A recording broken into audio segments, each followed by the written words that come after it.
Bienvenidos. Ahora vamos a hablar de un tema que a nivel legal genera mucho miedo, confusión, dudas, y son los procesos judiciales.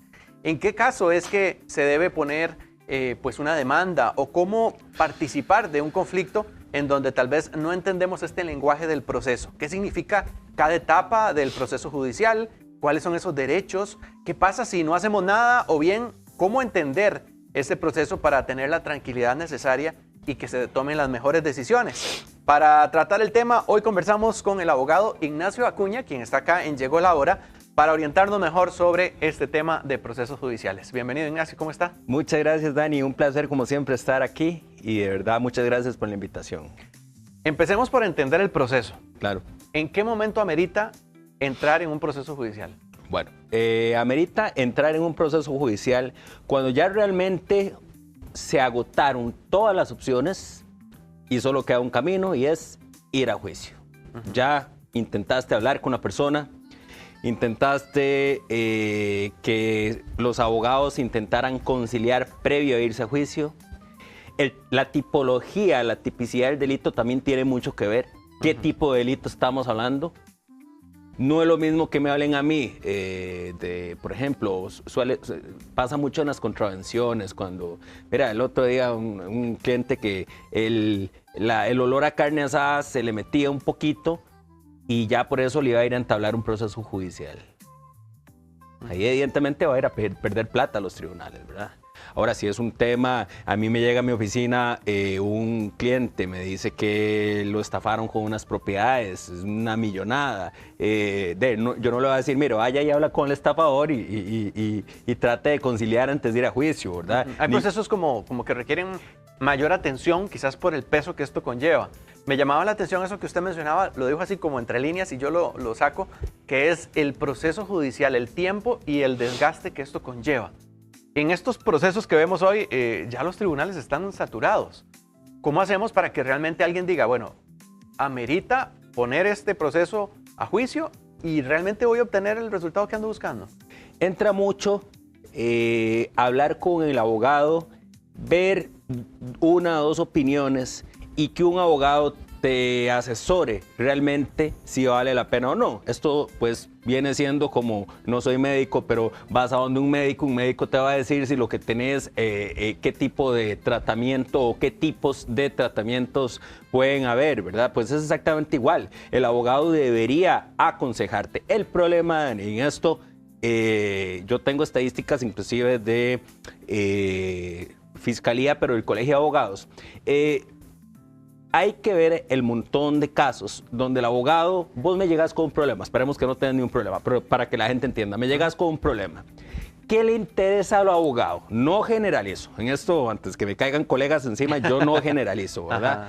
Pero ¿qué podría pensarse que le interesa al abogado? Pues le interesa irse a un pleito judicial de 5 o 6 años porque ahí está el negocio de él. Él no es un conciliador, él es un litigante. Y como litigante, litigante viene de litigio, de pleito. Entonces, él está preparado para ir a pelear en los tribunales. Y ahí es donde están sus honorarios. Entonces, un abogado, hay que conocer muy bien el abogado. Porque yo, por ejemplo, yo no antepongo los honorarios a la verdad. A decirle al cliente, a explicar, a sentarte en mi oficina y decirte, Dani, mira, esto no vale la pena que nos vayamos a un juicio. Pero llama la atención ahora que menciona usted esto, porque generalmente las personas que no comprenden este lenguaje, que no entienden cómo funciona a nivel técnico un proceso judicial, pues se van a dejar llevar por la asesoría de quien se supone podría orientarles de manera profesional. Entonces, también creo que este espacio es importante para que la gente conozca en qué ocasión pues está bien tener esa malicia también a la hora de entrar en un proceso que va a ser desgastante,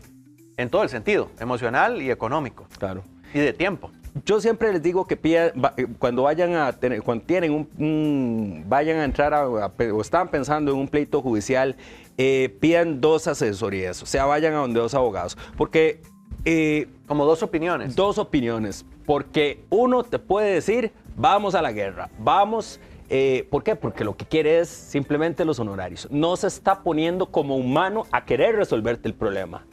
Y puedes llegar a donde mí, que también soy abogado, que también estoy preparado para ir a un litigio Pero te puedo decir, no, Dani, esto no vale la pena. Porque ese es el problema. Mira, es que antes, hace mucho tiempo, cuando yo era chiquitillo, allá en los 90, era muy normal que los tribunales no estuvieran saturados, como bien lo dijiste ahora. Entonces, ¿qué pasaba? Llegaba el abogado pleitero, había un problema, el abogado metía un proceso a la otra parte y de una vez ahí ya casi que se terminaba el asunto, porque el tico no estaba preparado para guerras judiciales. Entonces surtía mucho efecto contratar un abogado para llegar y meterle una demanda, una denuncia.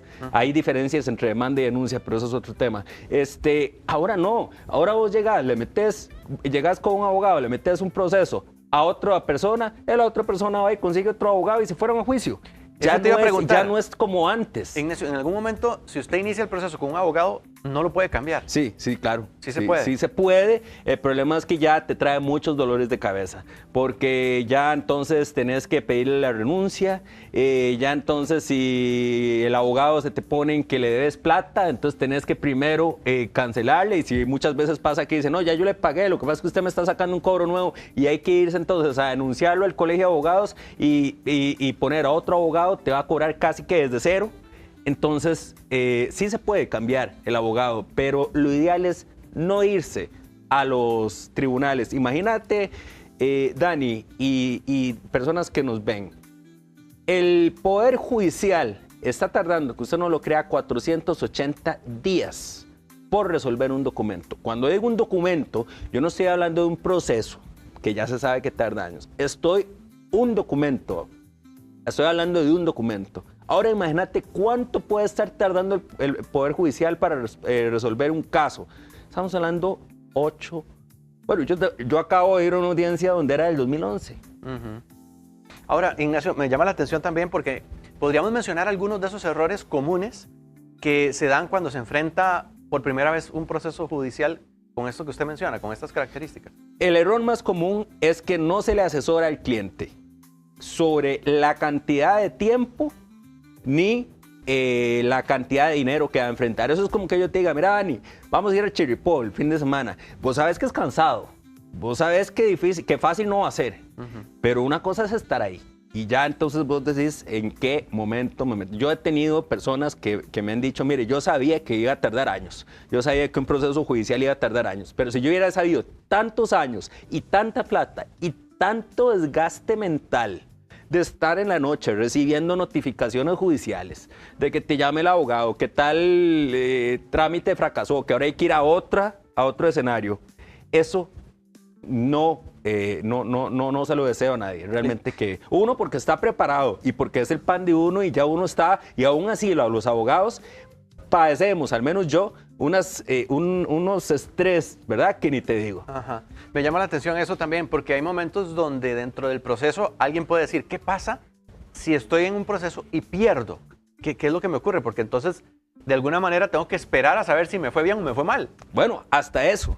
Podés perder y en el mejor de los casos, pues perdiste la plata y perdiste tiempo. Pero es que también puedes salir contrademandado y entonces ahora tenés que pagar lo que se llaman costas procesales. O sea, el vencido, que llama la ley, y el que pierde, si no hay una razón plausible, o sea, si se nota que hubo mala fe para meter la denuncia, entonces tenés que pagarle a la otra parte de las costas, por eso, o sea, todo lo que son las costas del proceso. Costas quiere decir los honorarios de que le costó a la otra gente poner un abogado. Entonces, ya no solo tuviste que pagarle a tu abogado 4 o 5 años, ahora vas a tener que pagar a los de la contraparte. Claro, claro. Y un proceso como estos también es un tema de conflicto. Por eso están llevando el proceso a la corte o a los tribunales.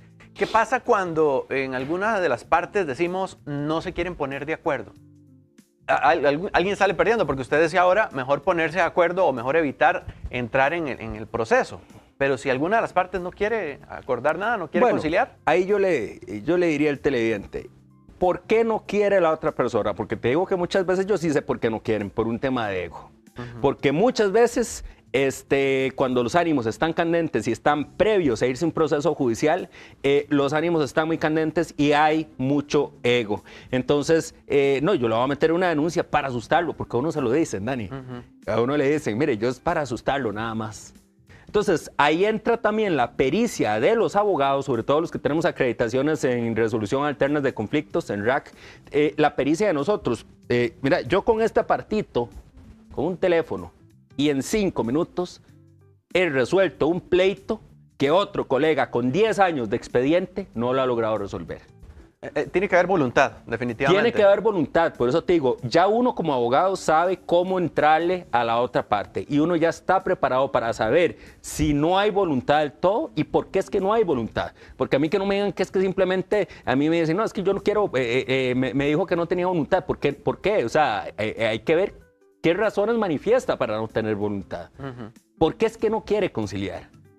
Que es que no la están asorando bien, que es que el otro abogado le quiere ganar esos honorarios y quiere seguir, y ese es el asunto, porque si entonces la otra es yo, como no estamos todavía en pleito, yo sí puedo asesorar a esa persona. Ahora, ¿cómo funciona al inicio? Porque me imagino también que hay un juez que ve cómo está el proceso para aceptar que se arranca con toda esta discusión. ¿Se puede llegar a conciliar y cuáles son los beneficios para que la gente realmente los valore? Porque si partimos del hecho del ego o del hecho de que no me interesa, quiero demostrar que yo voy a ganar, de alguna manera se está desgastando mucho la persona, y no solo eso, sino también utilizando a los tribunales que se pueden aprovechar para cosas más valiosas. ¿Cómo dirías que son esos beneficios? Bueno, ve qué interesante eso que decís. Al final, en los procesos, siempre ¿con qué se arranca los procesos? Claro, después de 2 años de proceso, pero ¿cuál es la primera audiencia? Una audiencia de conciliación. Entonces, tiene que llegar el juez, agarrarlos como chiquitos y decirle, vea, y empezar a decirles lo que debió haberles dicho el abogado. Y muchas veces en esas conciliaciones el juez sí podía conciliar. Entonces, ¿por qué yo como abogado no podía? O sea, yo también puedo. Es que cualquiera puede conciliar.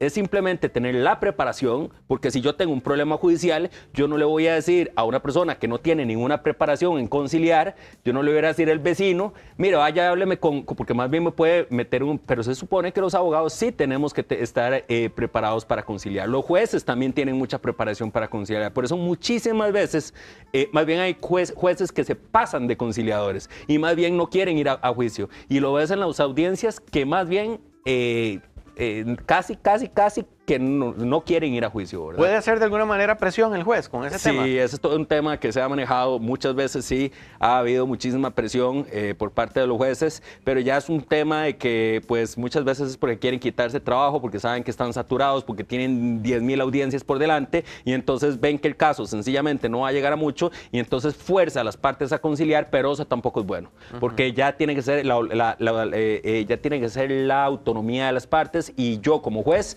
si las personas quieren meter cabeza, como decimos, yo como juez puedo tratar de orientarlos, lo que se supone que ya hizo el abogado, pero no puedo forzarlos. Hay jueces que sí fuerzan y eso está muy mal hecho, inclusive hay un departamento que los supervisa, ahí la inspección judicial para ya este tipo de jueces, ¿verdad? Pero el punto es que no tenga que ser un juez, es que yo debería tener la capacidad de asesorar a mi cliente y el otro abogado también, para no tener que llegar ni siquiera a estrados iniciales, porque estrados en un juicio normalmente se consta de 3 partes, la etapa inicial, la etapa intermedia y la etapa final, pero solo en la etapa inicial ya ahí son 4 años.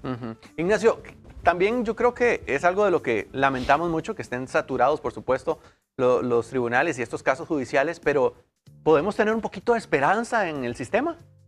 Sí. Sí, mira, aquí te voy a poner una analogía que es un poquito, a veces es difícil para uno como abogado, Dani, porque si yo soy médico y yo tengo una clínica y la clínica es mía, yo confío en no sé, en mi bisturí, en ponerle en mis, ¿verdad? Confío en mi personal, confío en toda mi clínica, pero si la única solución entre vos y tu problema soy yo a través de algo que está obsoleto, que es el Poder Judicial, Qué difícil. Entonces, sí, entre eso y nada, yo no le voy a decir al cliente, no, mire, váyase, le robaron, mire, lo estafaron con 15 millones, pero de ahí el Poder Judicial está obsoleto, está con una mora judicial impresionante, entonces mejor váyase, no haga nada. No, jamás. De entre eso y poner un proceso, vaya, ponga el proceso, más, yo lo acompaño.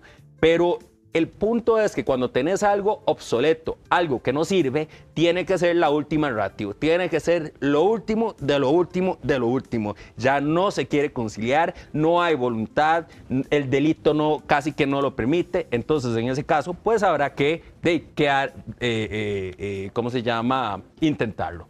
Ignacio, muchísimas gracias por permitirnos entender un poco, porque sabemos que tratamos de condensar todo en una entrevista, pero la gente necesita eso que usted mencionaba, el conocimiento para no irse a un proceso que quizás se puede resolver previamente y puede ahorrarnos unos cuantos colones. ¿Dónde lo pueden contactar para que usted siga asesorándolos y que eviten estos dolores de cabeza? A mí más bien me dicen que soy muy conciliador. Bueno, eso tiene sus ventajas, ¿verdad? Y no crean, cuando la gente quienes me conocen saben que un proceso judicial, cuando he tenido que luchar por un cliente en los procesos judiciales, lo hago y lo hago muy bien, modestia aparte, pero porque ya meditaba. Para terminar, mira, eso es como saber karate, ¿verdad? Una cosa es defenderse en la calle porque, por cualquier cosita y otra cosa es defenderse porque ya había que defenderse, ¿verdad? Claro. Número de teléfono 8485-6222 o si no, en mis redes sociales, Ignacio Acuña Leandro, ahí me pueden escribir. Perfecto. Muchas gracias. Muchísimas gracias, Dani.